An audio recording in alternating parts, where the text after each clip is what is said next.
You're listening to Ernestly Speaking, the only weekly podcast that covers friends, foes, and anything that goes. And now, for your badass host, Ernest Owens.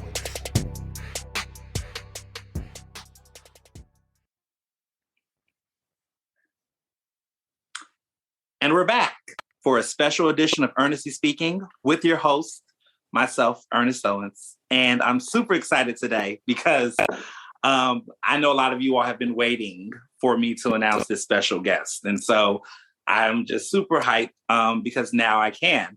And he is here. Now it's he. So you know who the person is. They have he, him pronouns. But of course, I'm super excited. Special guest is none other than Austin Davis, who is currently a state rep in Pennsylvania. And he is the running mate with Josh Shapiro, and he's running as lieutenant governor in the upcoming Democratic primary.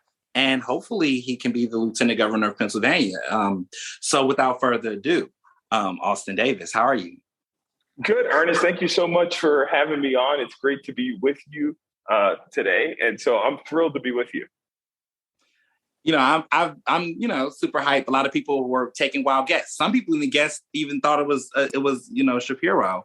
AG Shapiro. So a lot of people was like, oh, is it him? I was like, no. Everyone was taking all these wild guesses. I mean, it was everyone from the person you're going against in this race, Brian Sims, to people thinking it was the mayor, to people thinking it was, I think it was Letitia James from New York, who's AG there. So people just had all types of wild guesses, but no one guessed you, which was kind of cool because I was like, how do I keep I don't know how I can keep my composure.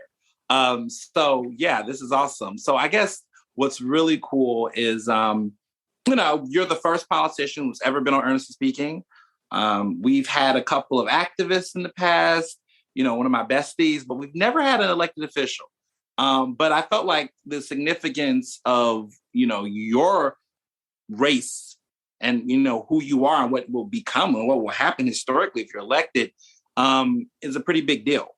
And it was a moment and it was opportunity. And I think a lot of people are like surprised because you're in Pittsburgh, and I'm in Philly. So people are like, how did this even happen? But, surprisingly, he's a fan of Ernestly Speaking. You've listened to the podcast before we actually got a chance to talk. So how has that been, just for starters? Well, so I really enjoy it. I follow it pretty regularly because I think you add a really unique voice about what's going on, not just in the Philadelphia region, but across Pennsylvania. I think you bring a real perspective and you say things sometimes that politicians or people who are trying to be politically correct may not be willing to say. And I admire your boldness. I can tell you, I spoke to Attorney General Shapiro right before I came on with you today, and he told me to tell you hello, and he wanted to send his congratulations on your fairly recent nuptials, but he really wanted for me to pass that information along to you. Oh, well, that's nice of him. I've seen him a couple of times, I mean, I'm happy I've never been in the office, if you know what I mean, but yeah, it's good. I know exactly what you mean. I live in a 190th district, so that's a joke that really works here. When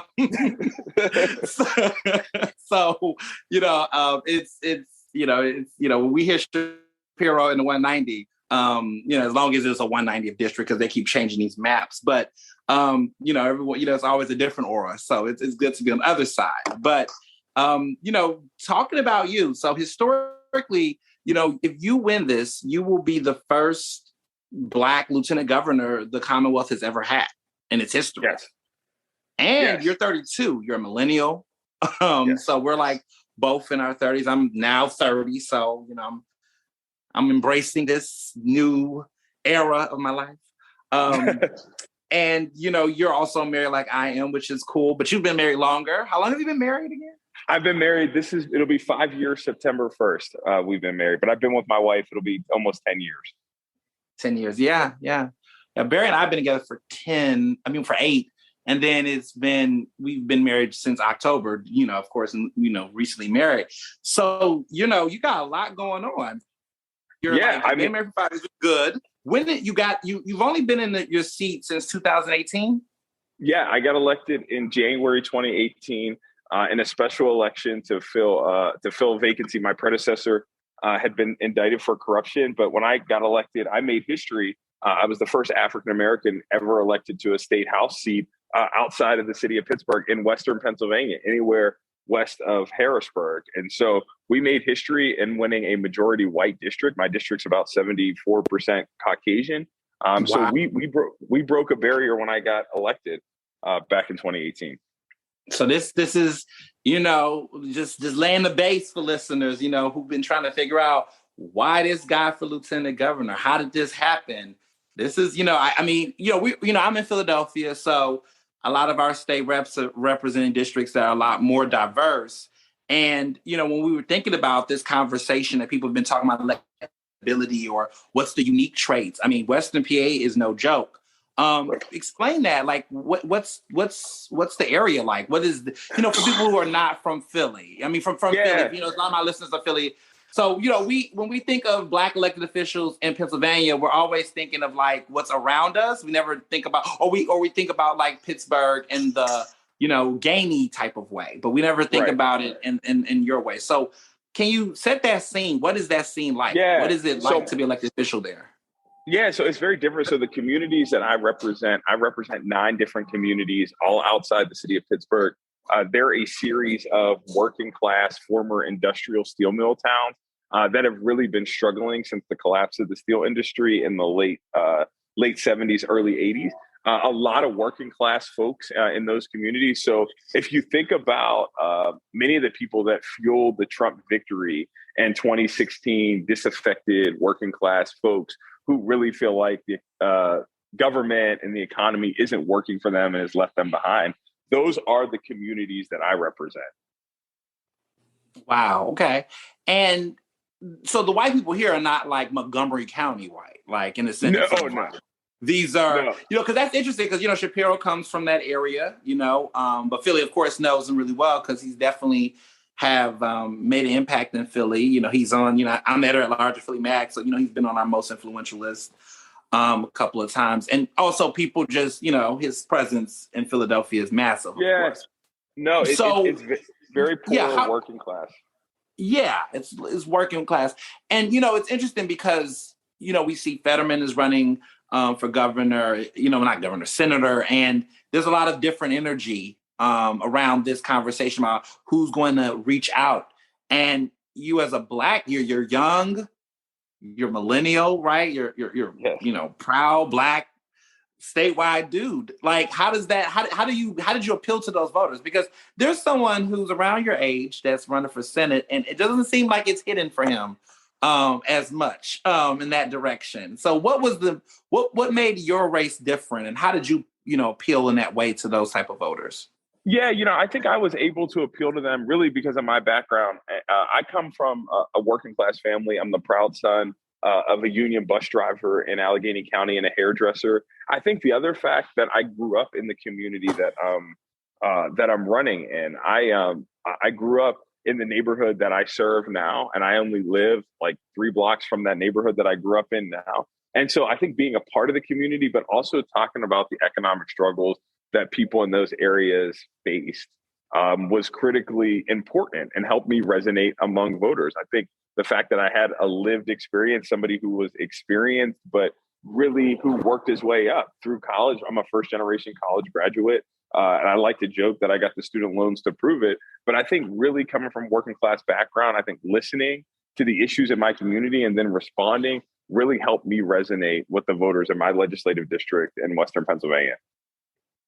Yeah. And so, in many ways, outside of race, a lot of the experiences you've had has, I guess, clearly struck a nerve with those voters. You're saying what, 74%, 75% Caucasian? Yes, 75% Caucasian. And for example, I won my special election with 73% of the vote when I first got elected, and I've been reelected by over 70% of the vote every time that I've sought reelection, and in most cases been unopposed. Wow.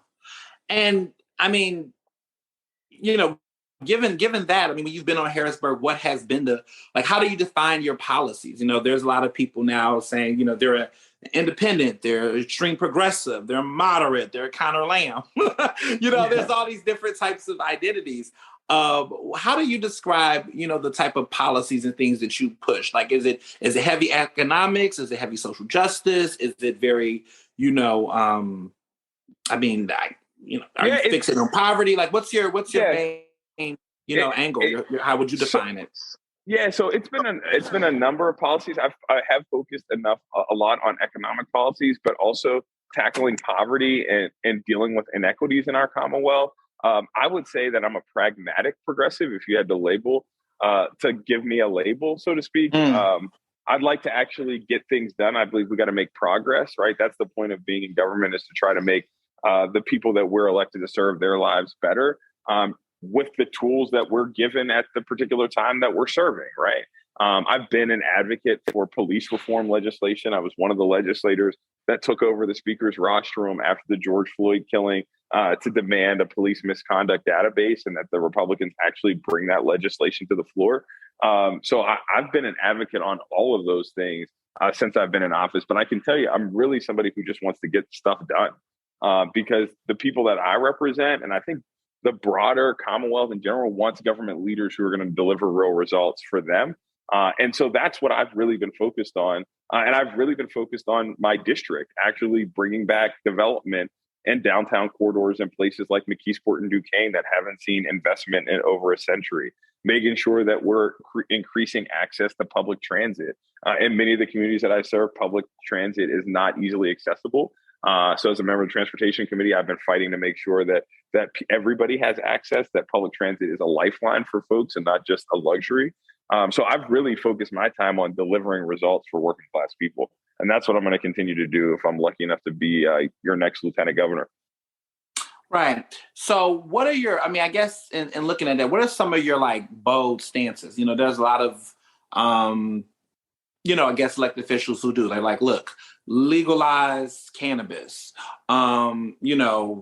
safe injection sites, whatever these things are. What are some of your bulletproof, if people was to say, Austin Davis, he stands for this, and this, or he does not like this, and this. What are some of those major bullet points, that define you, I guess, in a way? Or you want people to at least know that define you? Yeah, I think people would say that Austin Davis stands for delivering creating family-sustaining jobs here in Pennsylvania, but also making sure that we're creating ladders of opportunity for folks to pull themselves out of poverty and to join the middle class. I know, every politician sometimes, it's easy to, if you latch on to one issue, right? If you're trying to become like a Twitter star or an Instagram star, right? People want to take one issue and ride it to death, right? But the reality is, being an elected official, you have to focus on multiple issues, and you have to try to get things done for the people who they matter for. So I will tell you, I don't think that I would attach one label to be an issue that I want to be, super known for, or become clickbait on social media. But the reality is, I think I'm a really effective elected official at getting things done, which is ultimately why Josh tapped me to run with him to be his lieutenant governor. No, I definitely agree with that. And we'll definitely talk about Twitter stars in a minute. But I think what I'm getting to is there are several larger things. Even if it's not one particular thing, there's some people that clearly won off of one issue, or at least they define themselves. I would say when I think about, Helen Gim, I think in her earlier iteration, she was very much the education person, or at least she tried to be for public education, in spite of the fact that she, created a charter school back in the night. But anywho, I think, for when I think about Jordan Harris, has, who's also one of your colleagues, he's, into criminal justice, he's into, cannabis legalization. He's also, really strong in police reform. He supports school choice in a certain way around charter schools and access to that. He's kind of have his bullet points. I'm saying, what are some of those things, that you would say is something that, getting stuff done, absolutely. Yeah, but I think police reform is absolutely a bucket that I would say I've been a leader on, from helping to bring people together to do the protest to actually working with Josh Shapiro to getting the police misconduct database into law. Many folks may not remember Antoine Rose. I don't know if you remember that name. Antoine Rose was a young man who was killed by the police in Western Pennsylvania, literally right outside my district. I'd led with Ed Gainey and Summer Lee and Jake Wheatley to introduce some of the first reforms after he was killed by police and to create some more accountability measures. Unfortunately, we weren't able to get that package done because of the environment in the legislature. Democrats don't control the legislature, but that set the stage to create the police misconduct board. So I would say I've led in police reform issues. I'd also say that I've led in budgetary issues. I've worked really hard around gun violence reduction in our communities. I brought over $3 million back to my community alone, but also to take the gun violence reduction initiative to increase that allotment from $3 million to $30 million when I became a legislator and got appointed to the Appropriations Committee. So I'd say I've been an advocate for police reform, gun violence reform, but also in terms of like medical marijuana, but medical marijuana expansion. One of my district has one of the few grower distributor licenses in the state, and I helped secure that license, and we just announced an expansion of up to 800 jobs in my region because of that industry. So I would say also connecting communities that have been disconnected from new economies into new economies. So communities that haven't seen investment as we've seen urban centers grow, there are many old Rust Belt communities that haven't been connected to some of those issues. So I'd say I've been a strong advocate for creating new economies. So do you support recreational cannabis use? I know that's been something that your colleagues in Harrisburg is, pushing. Some, other folks, I think Connor Lamb has been a little bit questionable how he stands on. I mean, he's running for Senate, but what is your take on it? I mean, is that something that you're also supporting with your colleagues? Yeah, I would support it, but I think we got to do two things. One, I think we got to make sure there's a restorative justice approach if we're going to legalize full recreational marijuana, because there were a lot of particularly Black and brown people whose lives were destroyed because of the sale of marijuana and have criminal convictions because of that. We have to figure out a way to expunge those records and make sure that we take a restorative justice approach. And secondly, we have to make sure that Black and brown people can have an opportunity to participate as owners and in the marijuana industry.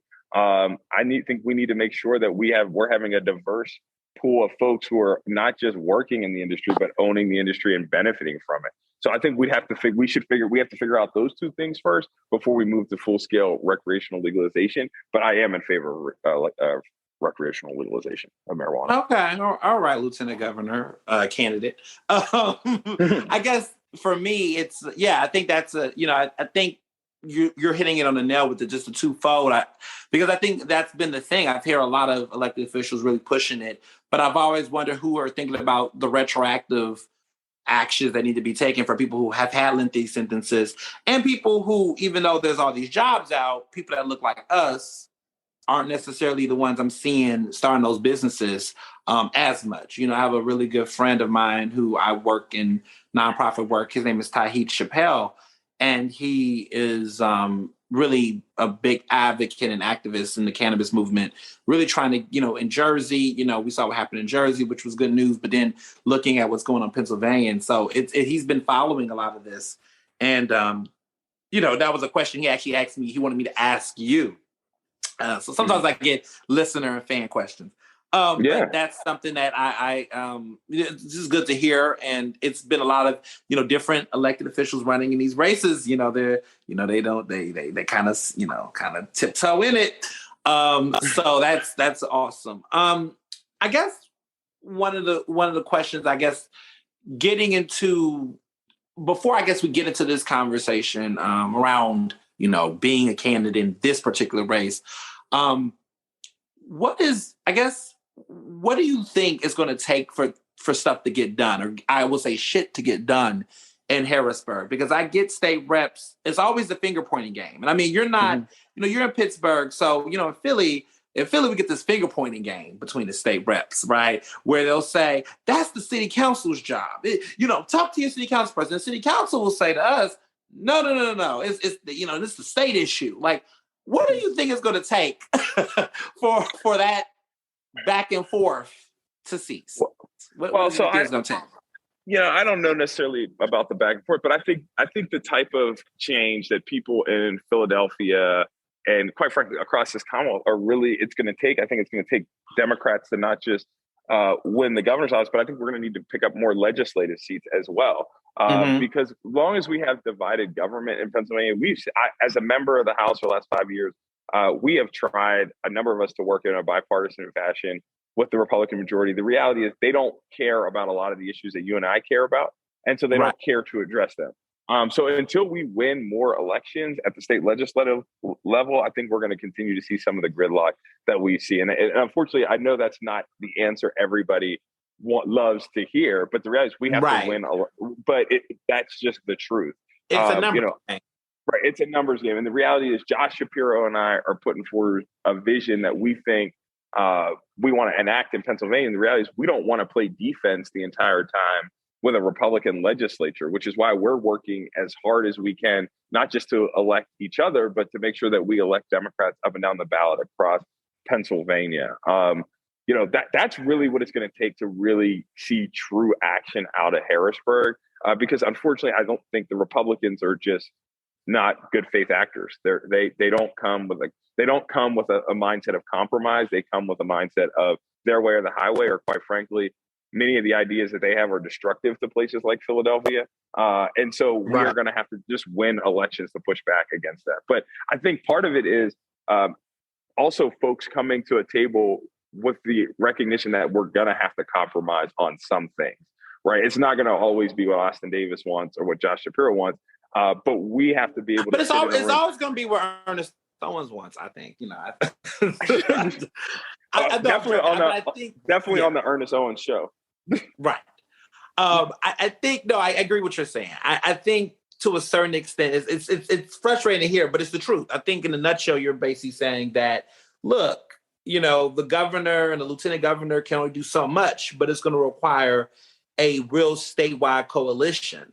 And I think in Philadelphia, what I will tell you from my observation of politics, it's always a lot of focus on Philadelphia because we do have a lot of voters here, but politically, that does not, when you're looking at numbers, we got the numbers of voters that can help sway an election, but we also don't have enough of the representatives and the senators and folks to sway the vote in the House. And so I've always just been curious to see that Black political leadership, and also just that very strong Democratic coalition leadership spread beyond just certain areas of Pennsylvania. Because, Well, I think you are starting to see that. If you look, I think, myself as representative, somebody who represents a majority white district, we are seeing more and more members coming to Harrisburg like that. Like not just myself, but also Napoleon Nelson also represents a similar type district in southeastern PA.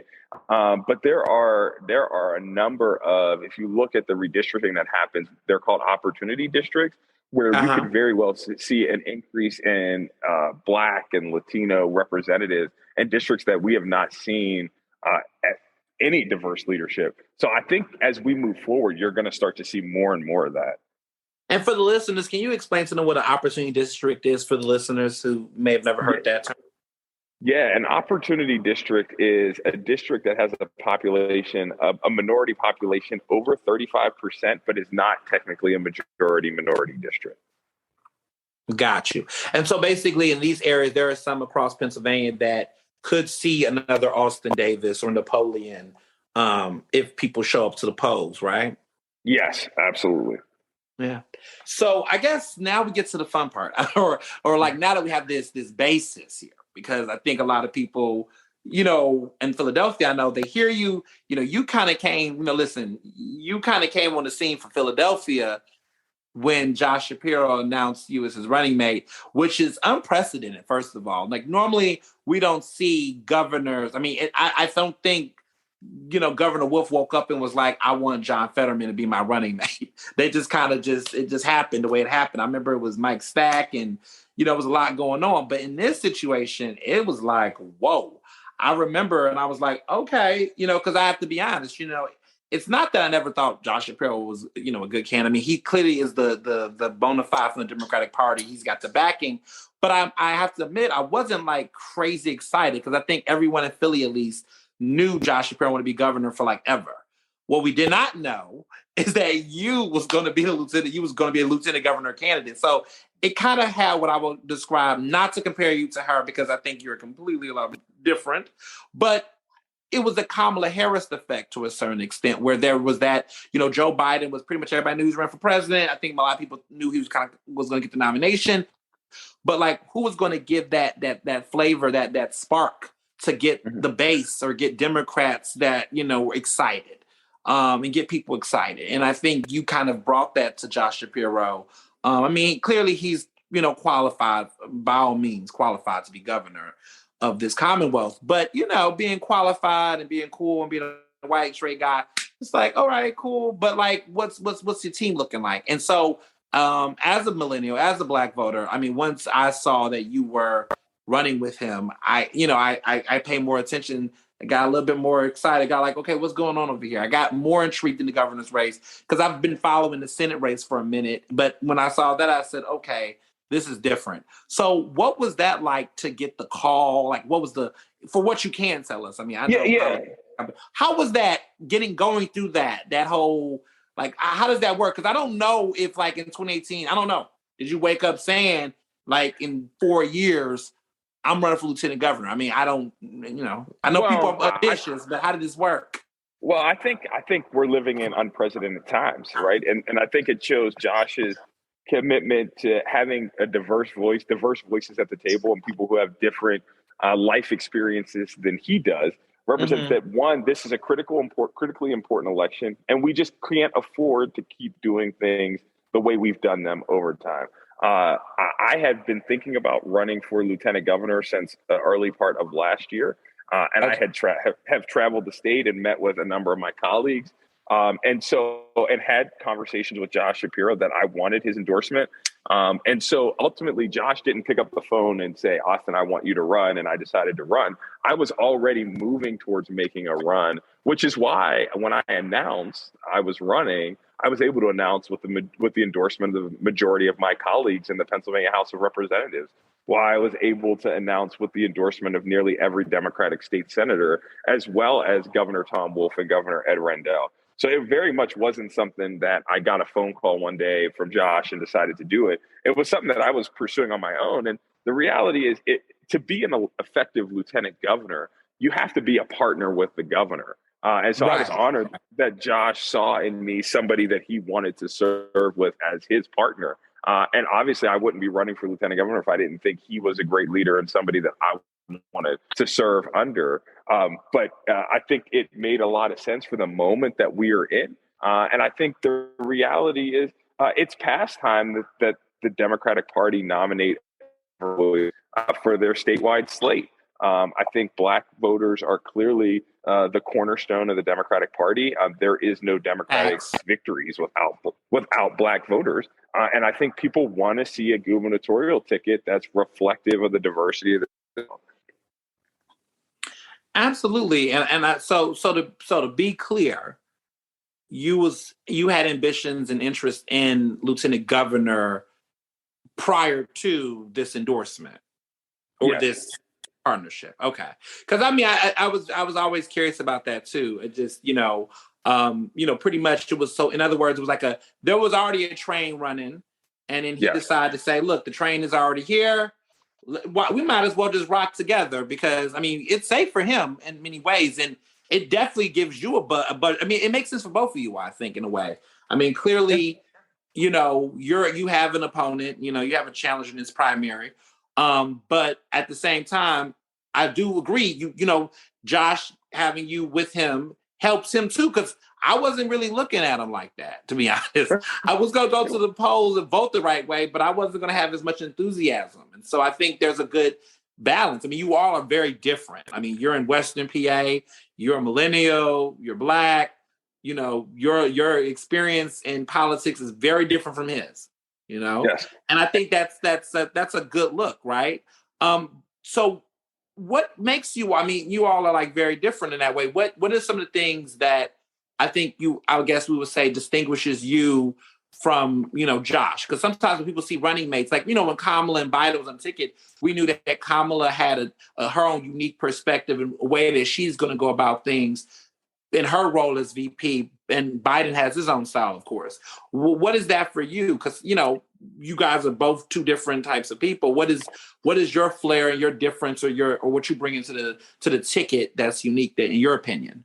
Yeah, so obviously, I think I bring experience as a legislator, somebody who's won in areas that traditionally Black candidates don't win in or haven't won in, winning in a working class district, winning in the community where, quite frankly, it does have a more conservative bent, but also being unapologetically progressive and democratic in my views. But I also think I'm somebody who can help build a broad coalition. The reality is, I think people want elected officials who they can relate to. Oftentimes, people think of elected officials as people who they can't touch, they don't see, they aren't from their neighborhood. Right. And the reality is, I am from those neighborhoods. My neighborhood isn't much different than a neighborhood in Philadelphia. I'm the son of a bus driver. Like, literally, my dad's driving a bus today. I don't know how many other politicians could say that. True. And I think my life experience, being somebody who worked their way through college, having a mother, when my parents divorced when I was 5 years old, healthcare was an issue for my mother to make sure that she was able to have affordable quality healthcare. I don't think many elected officials can speak to the issues that everyday voters are facing in a clear way that I can. And so when you talk about like inequities in a system and how government doesn't work for certain people, that's me. That's who I am. And I think I can really give voice to a lot of the issues and concerns that millions of Pennsylvanians are facing. I can see that. Absolutely. And I think in a way, that allows for Shapiro to be informed, right? You are working together. You're bringing directly to him a level of that expertise and experience that, he needs, to be honest. And I think, that's the same that we've seen in the White House for, so far, for what it's worth.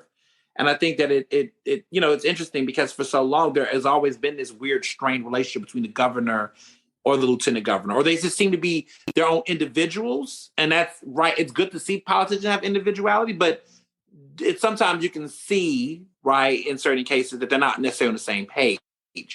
So, right. Running your race, clearly you all are running on a ticket and across Pennsylvania, it's going to be a hot ticket. I don't see you losing in this election, to be honest, based on what my polling data says over here in Ernestly Speaking podcast. Thank you. But, I mean, the polling is the polling. It's not me. It's the data. The data shows what it shows. I mean, looking at what you're up against. So, this is an important question. It's in this subject. You're going against a state rep in Philadelphia who's been in his seat for 10 years. He also has a historic background to him. He will be, if he's elected, the first openly gay lieutenant governor, and that's Brian Sims. You guys are clearly different on some areas, progressive in others and things. And again, you're a Pittsburgh, person. This guy's from Philly. What do you want to tell Philadelphians and those who's listening, right? Because this is a statewide election. But what makes you different from your opponent? Yeah, I think if you look at the trajectories of our career, and I can tell you, I have a lot of respect for Representative Sims. I've worked with him my entire time in the legislature. But I'm happy that you're doing this podcast. That's awesome. I'm happy that you're doing this podcast. It's, someone has to on the podcast. Out of the two of us talking, by all means, that's great. But yeah, look, I think I have a track record of standing up for working class people and getting things done. And I think, I would encourage people in southeastern Pennsylvania to look at the people who they know best, but the people who also know me best, my colleagues in the Pennsylvania House of Representatives, and people like Joanna McClinton and Jordan Harris and Donna Bullock, who's the chair of my campaign. All of them. We like Donna here. I love Donna. I'm glad that she's sharing my campaign. We like Donna. Donna's the chair of your campaign? Yes, Donna is the chair of my campaign.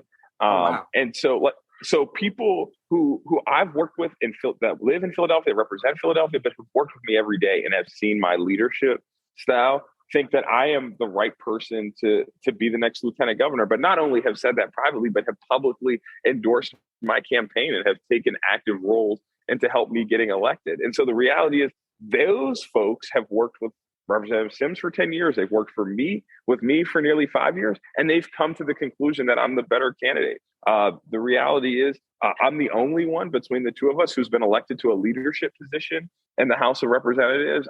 I serve as the delegation leader for the Allegheny County House Democratic delegation, the second largest delegation in our Commonwealth.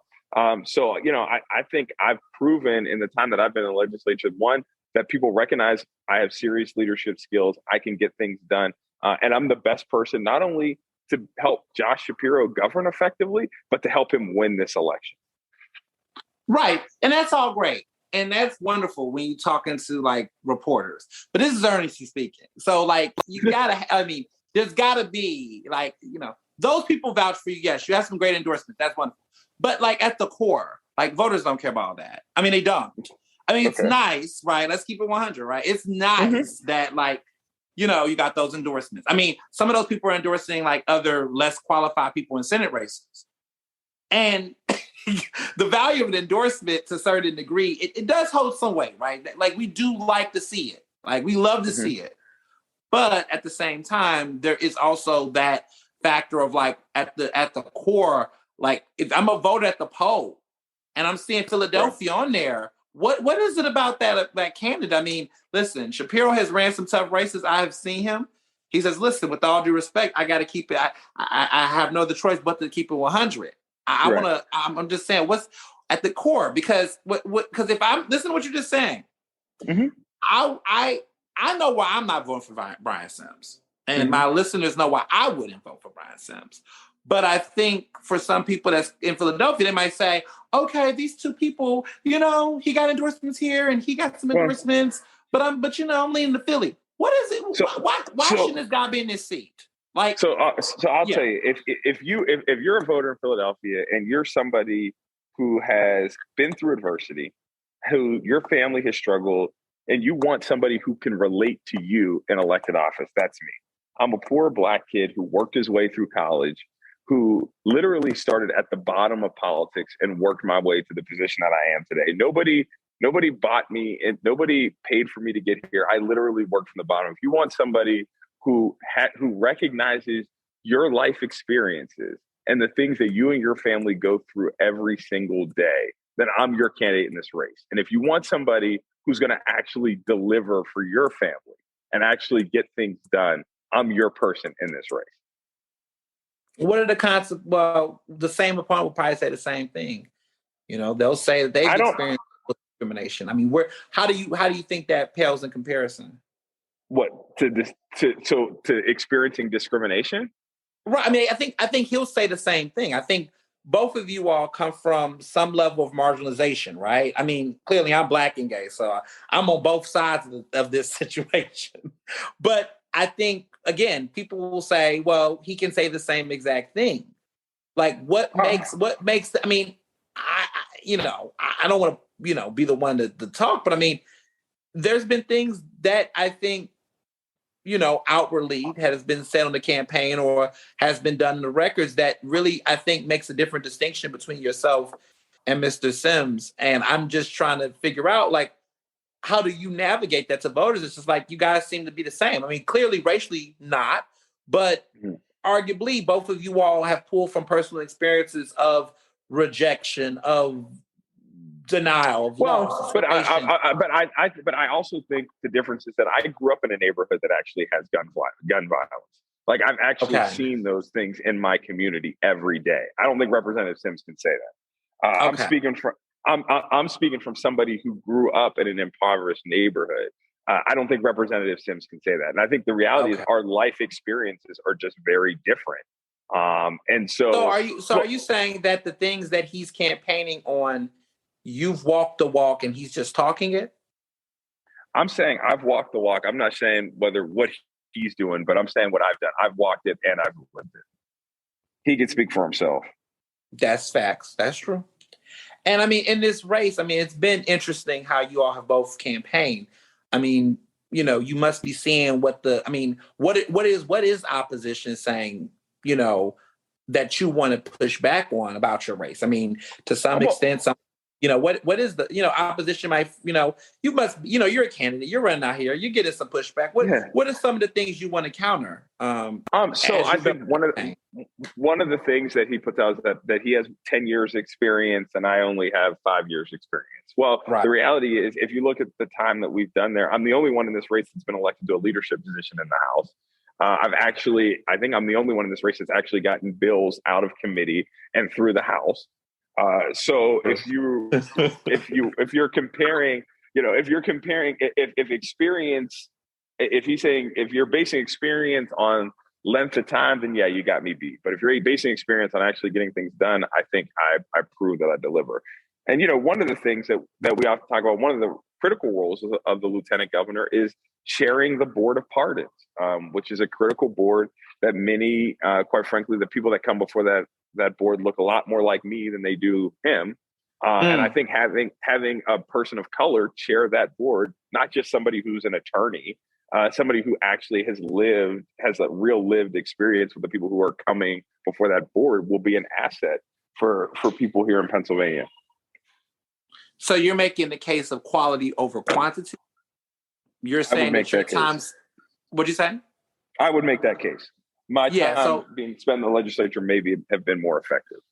Right. So you're saying that, okay, so he has 10 years. He has seniority in the duration of the time he spent in Harrisburg. But you're arguing that, look, within 5 years, I've did more in my 5 years than what this man has done his 10 years in Harrisburg. Yeah, I think that would be an accurate statement. Okay. I'm not disagreeing. I just want to get clarity. I think that would be an accurate statement. I'm just saying, I'm trying to understand the process because, for people listening, like, okay, well, hold up, 10 years, and you've been in for 5 years, so it's a look of like, okay, well, I don't know, it's like, something must have popped off in like a decade. And based on the record, when we're looking at bills, promotions, and elevations within the party, I mean, and to bring back the point about the endorsements earlier, because I do think this is a moment in time to at least address that. You have gotten a handful of endorsements, that come from colleagues that's worked with him longer than they've worked with you. Right. And they were willing to say this guy over you. I mean, right. In reference to him, that's a bold statement. I mean, I have not seen I definitely will say for the record, you've named some of the people, but it seems to be a Harrisburg coalition of sorts around you from statewide that's kind of backing your campaign. Even the fact of Josh getting in the middle of the race. I mean, in a way, like, technically Josh didn't have to pick, someone to support. I mean, he technically didn't have to. I mean, with a race that's challenging like this, I mean, he could have just said, you know what, I'm going to stay out of this one. Right. But he didn't. Right. And the reality is, too, look no further than the Pennsylvania Democratic Party endorsement process. Right. I announced my candidacy a month after Josh announced he was running, which is roughly about 30 days before the party endorsement. I won that endorsement with 236 votes to 89 with my opponent. So 3-1. So how many? So say that number again. Slow it down for the people listening. 230. How many did you get? Austin Davis got 236 votes. Brian Sims got 89. Damn. And he was running for a year. That's right. He was running for a year because you just kind of your announcement. Your whole thing kind of just hit us like a. I was just real rap. I was waiting for an alternative. I actually I don't know when did you announce officially? I announced right after January 4th, a few days right after New Year's. Oh, see, I was telling the streets, my sources was telling me this in I want to say late November. So you must have already heard me spilling your tea. Yes, on the podcast. I was laying the groundwork in November, but with the holidays, and to be honest, Josh didn't announce his campaign until early November, I think late October. So Well, yes, I remember that announcement, but I'm saying that I was telling people it was coming because there was, for a moment, like you were right, he campaigned for a minute. I mean, we've heard about this race forever in Philly. I mean, I don't know what the rest of Pennsylvania is talking about, but in Philly, I know for a fact that the whole hood knew because the state rep race in his district, I think it's the 182, right? His district, the 182. There was already a lot of state people running. I mean, in the spring announcing, I was like, why is everything like jumped so far over there in that district? Because I'm in the 190. Like, we're starting to hear about some stuff going on over here around this time. But I remember early spring of last year, it was just like, I was already hearing people running, and like Brian had already announced. And then there were other people that was, I guess, jumping in for that seat, like John Lovett and others. And I was like, damn, this is a lot for a state rep seat. Like, this is way too early. Can we process the fact that Biden had just got inaugurated and this dude is already announced a lieutenant governor? I was like, well, what is going on? So when you kind of came through, a lot of people thought that he was just going to get it because, he does have some traction nationally and some national money and social media followers. I mean, I guess I would ask this question, because we were talking about Twitter stars earlier.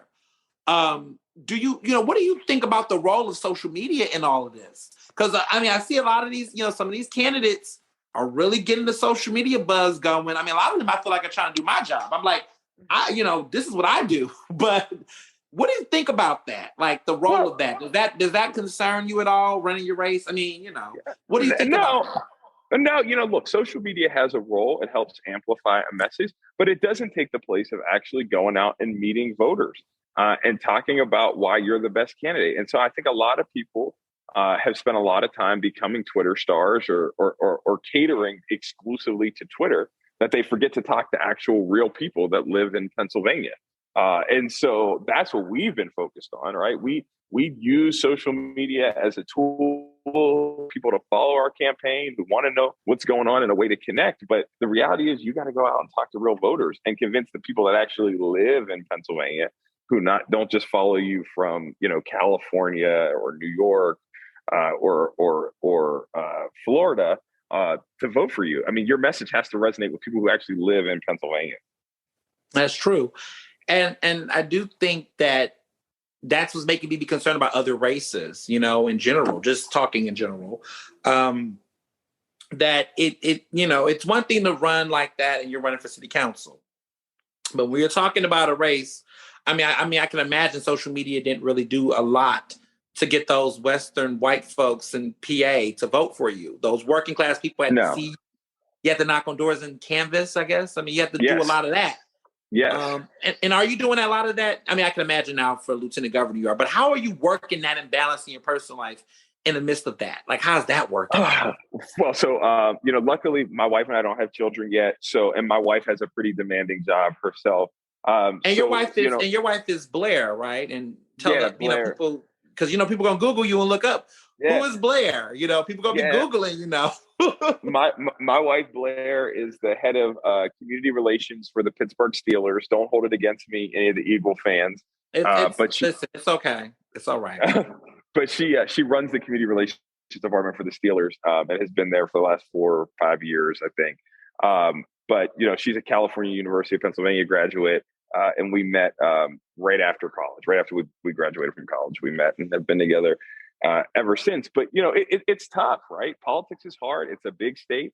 I've been traveling a lot between not just Pittsburgh and Philadelphia, but I'm in Newcastle today. I'm in the Poconos this weekend. And so we're going to be moving around the state to try to meet as many voters as we can before the primary. It's a challenge that every candidate has to take on, but we are doing everything we can to be everywhere and what is a really big state.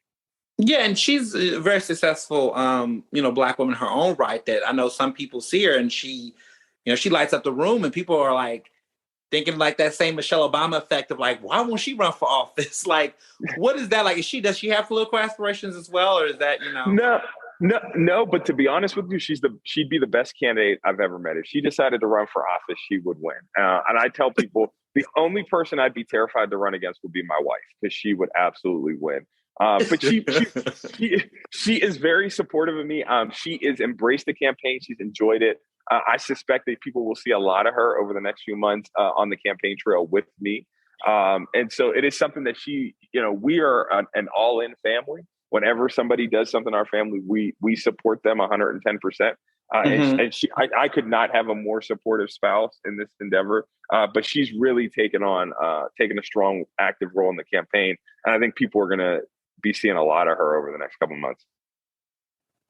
Absolutely. And I think that, it's going to be an interesting race. I mean, in general, I'm just that campaign trail and everything like that, and just traveling and balancing all of that. I mean, so I guess you do some events solo. Josh do some events solo, clearly. I heard he was going to I think Florida or something like that for fundraisers. One of my sources told me. Are you traveling out of the country? I mean, not out of the country, out of the state for any fundraisers or anything like that? So at the moment, most of my fundraising has been in the state, and I've been traveling, obviously, the Commonwealth. But I suspect as the campaign goes on, we may be traveling outside of the state for different fundraising opportunities. The unfortunate part is how much money it takes to run elections in a big state like Pennsylvania with expensive media markets like Pittsburgh and Philadelphia. So we're not doing that at the moment, but I certainly anticipate we probably will at some point. Right. And so one of the things, that's going to be this big topic that people are going to be definitely asking questions about. So what is going on? What is going on with the Senate race? Are you all endorsing anyone for that Senate race? Because the streets are talking. They want to know because it's getting tight over there. Well, we are not. I am not, and I don't believe Josh Shapiro will be making an endorsement. We have some great candidates running for the United States Senate here in Pennsylvania.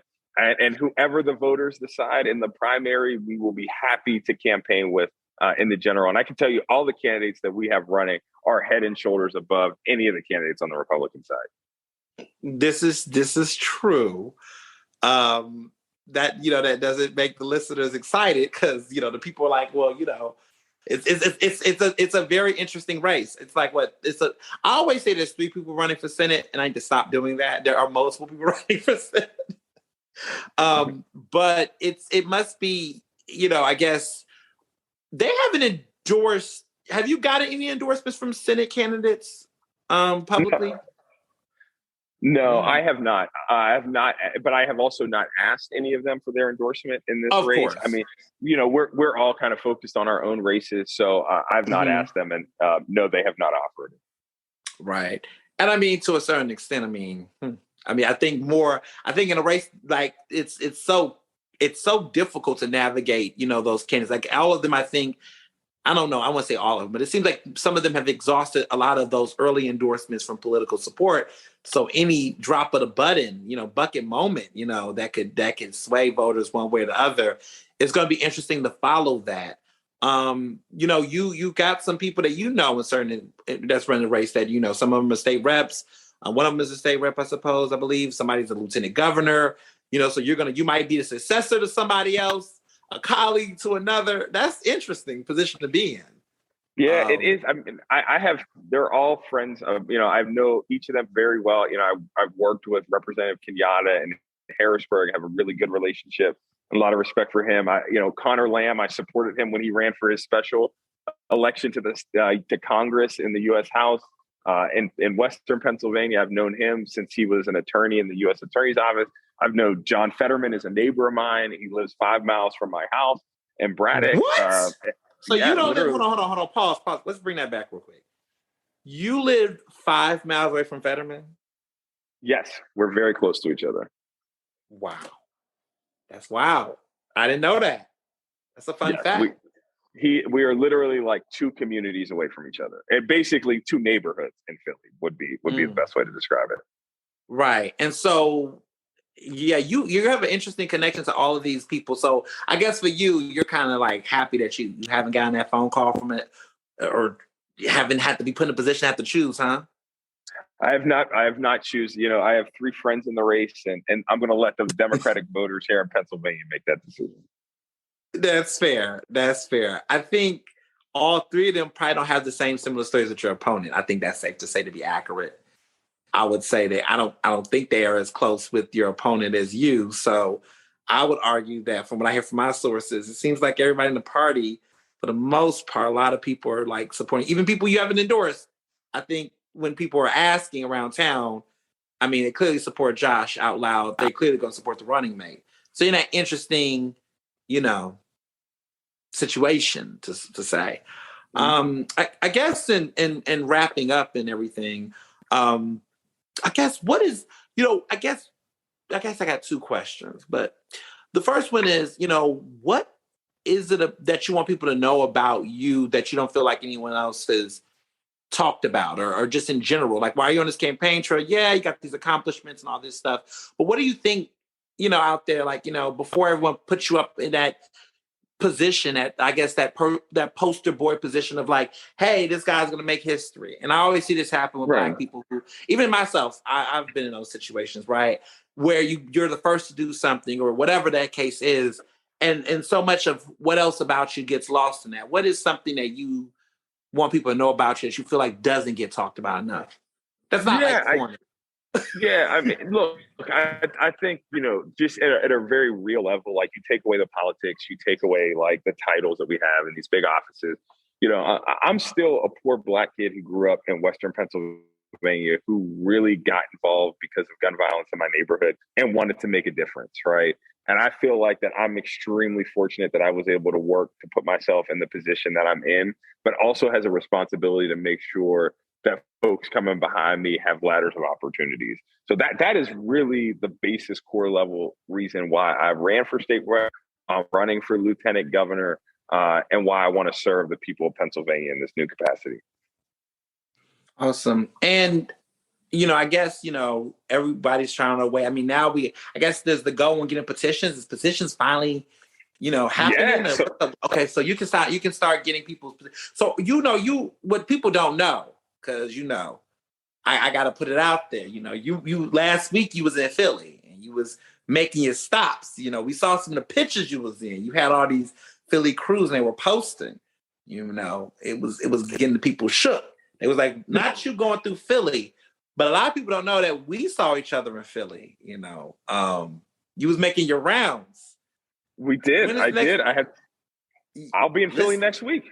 You'll be in Philly next week. So you're making sure you come to Philly, because I always wonder what happens. There's a lot of people in certain Senate races that we would like to see in Philly. And it's interesting because I think a lot of people were like wondering, like, they saw these pictures and it's like, well, where are we going to get a chance to like, is there, and I guess as the pandemic is, some stuff is starting to move around and get better in some ways, but I know there's been this interest from the public at large to finally like engage with these candidates, because I love a good candidates forum. I like a good, is that coming up? Are we going to see a candidates forum? People, because, you keeping it nice, on the podcast and all that, but I mean, you clearly going to have to, get ready to get in the ring.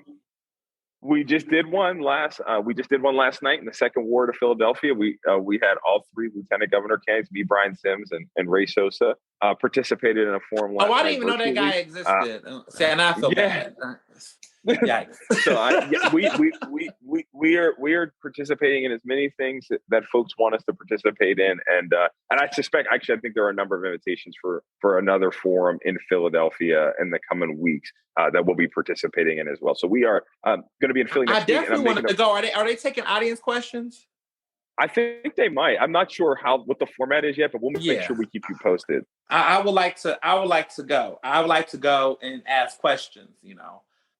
Or a question, and then let other people ask, because I've been waiting to go out to a candidates forum. This pandemic has made everything virtual, and I don't like the Zoom and all the questions.